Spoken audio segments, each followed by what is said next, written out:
ശരൺ വേണുഗോപാൽ തിരക്കഥ എഴുതി സംവിധാനം ചെയ്ത നാരായണിയുടെ മൂന്നാൺമക്കൾ ജോബി ജോർജ് പ്രൊഡ്യൂസ് ചെയ്ത സിനിമ വളരെ മികച്ച ഒരു ഫാമിലി ഡ്രാമ സിനിമയാണ്. സിനിമയിൽ കേന്ദ്ര കഥാപാത്രങ്ങളായിട്ട് അഭിനയിച്ചിരിക്കുന്നത് ജോജു ജോർജ്, അതുപോലെ തന്നെ സുരാജ് വഞ്ഞാറമൂട്, അലൻസിയർ എന്നിവരാണ്. 3 സഹോദരങ്ങളായിട്ടാണ് ഈ സിനിമയിൽ അവർ, അതായത് നാരായണിയുടെ 3 ആൺമക്കൾ ഇവരാണ്. അതായത് കട്ടയ്ക്ക് നിൽക്കുന്ന 3 ആൺമക്കൾ. കട്ടയ്ക്ക് നിൽക്കുക എന്ന് പറഞ്ഞു കഴിഞ്ഞാൽ അഭിനയത്തിൻ്റെ കാര്യത്തിൽ അങ്ങോട്ടും ഇങ്ങോട്ടും തകർത്ത ഒന്നും പറയാനില്ല.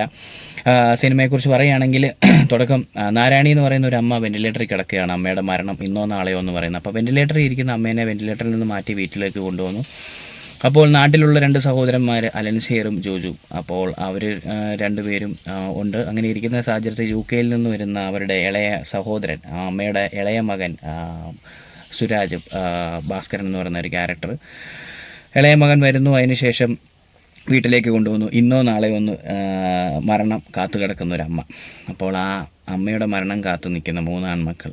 അപ്പോൾ അങ്ങനെ നിൽക്കുന്ന ഒരു സാഹചര്യം, അവരെ അമ്മേനെ വീട്ടിൽ കൊണ്ടുപോകുന്നു. വീട്ടിൽ കൊണ്ടുവന്നതിന് ശേഷം അവിടെ നടക്കുന്ന പല കാര്യങ്ങൾ, സഹോദരങ്ങളുടെ ഇടയിലുണ്ടാകുന്ന ചെറിയ ചെറിയ ഇണക്കങ്ങളും പിണക്കങ്ങളും. കാരണം സുരാജിൻ്റെ ക്യാരക്ടർ പണ്ടെപ്പോഴോ വീട്ടിൽ നിന്ന് ഇറങ്ങിപ്പോയതാണ്. വീട്ടിലെ ഒരു സ്വത്തോ കാര്യങ്ങളോ ഒന്നും വേണ്ട എന്നുള്ള കാര്യങ്ങളെല്ലാം പറഞ്ഞ് വീട്ടിൽ നിന്ന് ഇറങ്ങിപ്പോയ ഒരു ക്യാരക്ടറാണ്. പക്ഷേ അവസാന നാളുകളിൽ അമ്മയെ കാണാൻ ഉള്ള ഒരു ഇതുകൊണ്ട് അമ്മയ്ക്ക് വയ്യാതെ അമ്മ മരണസന്നിയായി കിടക്കുന്ന ഒരു സാഹചര്യത്തിൽ ജോജുവിൻ്റെ ക്യാരക്ടർ, സേതു എന്ന് പറയുന്ന ജോജുവിൻ്റെ ക്യാരക്ടർ സുരാജിനെ വിളിച്ച് നാട്ടിലേക്ക് വരുത്തി. അങ്ങനെ നാട്ടിലെത്തുന്ന സുരാജ് പിന്നീട് ജ്യേഷ്ഠനായ അവരുടെ വലിയേട്ടനായ അലൻസിയറുമായിട്ട് ഇച്ചിരി കർക്കശക്കാരനായ ചേട്ടനാണ്. പക്ഷേ ഉള്ളിൽ സ്നേഹമുണ്ട്. പുറമേ വെടി പൊട്ടിക്കുമെങ്കിലും ഉള്ളിൽ ഭയങ്കര സ്നേഹമുള്ളൊരു മനുഷ്യനാണ്.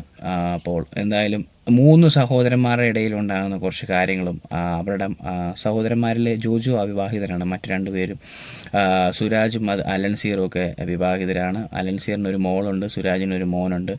അപ്പോൾ ഇവരുടെ ഈ സഹോദരങ്ങളുടെ ഇടയിലെ തർക്കങ്ങളും വിഷയങ്ങളും സംസാരങ്ങളുടെ ഇടയിൽ ഈ അലൻസിയറിൻ്റെ മകളും സുരാജിൻ്റെ മകനും അവർ ഭയങ്കര ഫ്രണ്ട്ഷിപ്പും കാര്യങ്ങളും ഒക്കെ ആകുന്നു. അങ്ങനെ അവരുടേതായ ഒരു വേറെ പാരലൽ വേറൊരു ടൈപ്പ് ലവ് സ്റ്റോറി പോലെയാണ് കൊണ്ടുവരുന്നത്. അതെന്തായാലും സിനിമയിലൊരു പ്രധാന ഘടകമാണ്.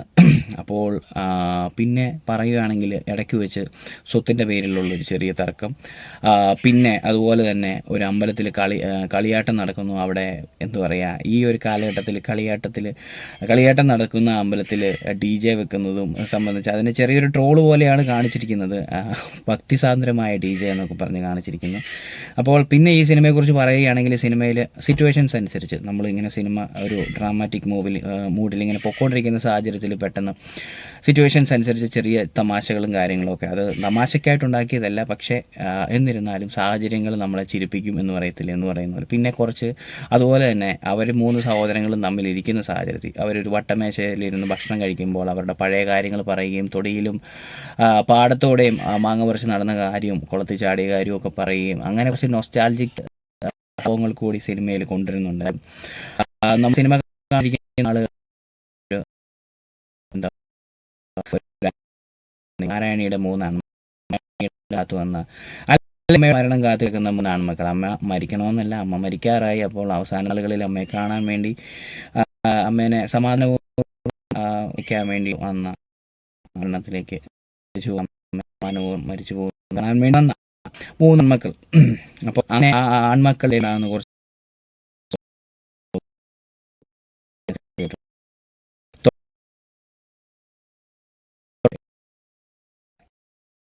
വ്യത്യസ്തമായ പടം. ഇതിന് മുന്നേ കിഷ്കിന്ന് കാണുന്ന സിനിമയാണെങ്കിൽ പോലും ഒരു മികച്ച സിനിമയാണ്, എല്ലാവരും അഭിപ്രായം ഉണ്ടായിരുന്ന ഒരു സിനിമയാണ്. അതുപോലെ തന്നെയാണ് നാരായണിയുടെ 3 മക്കളും. എന്തായാലും നല്ല മികച്ച സിനിമയാണ് ഈ നാരായണിയുടെ 3 മക്കൾ. ജോജു, അലൻസിയർ, സുരാജും കട്ടയ്ക്ക് അതായത് അഭിനയം അഭിനയിച്ചിട്ടുണ്ട്. 3 പേരെ ഇമോഷൻസ് ഒക്കെ നന്നായിട്ട് കൈകാര്യം ചെയ്തിട്ടുണ്ട്. എന്തായാലും ചിത്രം തിയേറ്ററിൽ പോയി എല്ലാവരും കാണേണ്ടതാണ്. അടിയോ ആരും പോകരുത്, കണ്ട് കാണാൻ പോകരുത്, ുള്ള തമാശ നോക്കി പോകരുത് തോന്നുന്നു.